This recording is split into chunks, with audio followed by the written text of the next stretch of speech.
মুরগির মাংস থেকেও মুরগির হাড়, গোড়, গিলা, কলিজা দিয়ে এই তরকারিটা কার কার সবচেয়ে বেশি প্রিয়। আজকে আমি এখানে মুরগির কিছু গিলা, কলিজা আর পা ছিল ওগুলো নিয়ে নিয়েছি রান্না করার জন্য। এখানে আলু আর পেঁয়াজ কেটে নিয়েছি। তারপর কড়াইতে তেল গরম করে পেঁয়াজ কুচিগুলো দিয়ে দিব। আমি এখানে খুব সামান্য তেল দিয়েছি, যেহেতু আমি আজকে মুরগির গিলা কলিজার সাথে মুরগির চামড়াও রান্না করব। ওগুলো থেকে পরবর্তীতে অনেক তেল বের হবে, তাই আমি এখানে অল্প একটু তেল দিয়ে পেঁয়াজগুলো ভেজে নিচ্ছি। পেঁয়াজগুলোতে সামান্য একটু লবণ দিয়ে ভাজলে পেঁয়াজগুলো দ্রুত নরম হয়ে যায়। পেঁয়াজ নরম হয়ে গেলে আমি এখানে মুরগির মাংসগুলো যে ফ্রিজ থেকে নামিয়েছিলাম ওগুলো দিয়ে দিব। এগুলো এখনো পুরোপুরি বরফ ছড়ায়নি, তাই জন্য এরকম লাগছে। রান্না করতে করতে এগুলোর বরফ খুব দ্রুতই ছেড়ে যাবে। আমি এখানে প্রায় 3 টেবিল চামচের মতো রসুন বাটা আর 2 টেবিল চামচ আদা বাটা দিয়ে দিচ্ছি।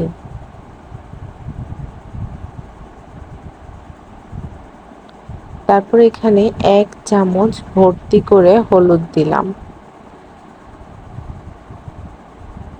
তারপর আমি এখানে 2 চামচ ভর্তি করে মরিচের গুঁড়ি দিলাম।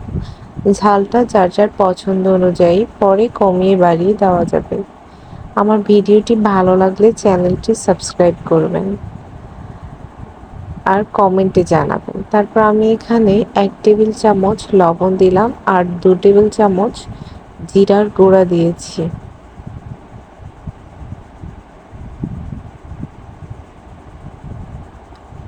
আর দিয়ে দিলাম 3টে তেজপাতা, 2টো এলাচ আর 2টো দারচিনি।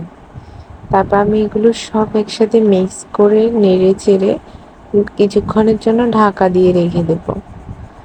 তারপর ঢাকাটা উল্টিয়ে দেখব আমার তরকারিটাতে কোনো কিছু লাগবে কিনা। এখানে একটু লবণ কম হয়েছে, তাই আমি আরও 1 চামচ লবণ দিয়ে দিলাম। লবণ মরিচ এগুলো রান্নার ফাঁকে ফাঁকে টেস্ট করে দেখে বুঝে নিতে হবে কতটা লাগবে নাকি লাগবে না। আমার ভিডিওটি যদি ভালো লাগে চ্যানেলটি অবশ্যই সাবস্ক্রাইব করবেন।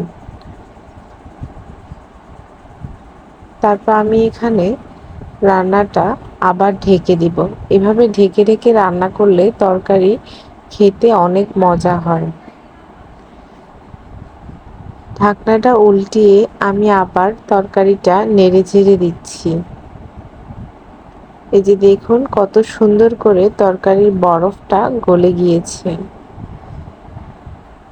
এখন আমি এভাবেই রান্না করার মাঝখানে আগে থেকে কেটে রাখা আলুগুলো দিয়ে দিব। আমি সচরাচর এভাবে রান্নায় আলু দিই না, তবে আজকে মন চাইলো একটু আলু দিয়ে রান্না করে দেখি। খেতে এত মজা হয়েছে যা বলার বাহিরে। আপনারা সবাই একবার এভাবে ট্রাই করে দেখবেন আর ভালো লাগলে অবশ্যই আমাকে জানাবেন আর আমার চ্যানেলটি সাবস্ক্রাইব করবেন। কিছুক্ষণ কষানোর পর আমি এখানে পরিমাণ মতো ঝোল দিয়ে দিলাম। জলটা দিয়ে আমি এখন তরকারিটা রেখে দেব এভাবেই। তারপর চেক করে দেখেছি একটু ঝাল লাগবে, তাই আরেকটু ঝালের গুঁড়ো দিয়ে দিলাম। ঝালটা কেউ কম খেলে একদমই কম দিবেন আর বেশি খেলে বেশি। এই যে দেখুন আমার তরকারিটা দেখতে কত সুন্দর লাগছে। এখন আমি নামিয়ে পরিবেশন করব।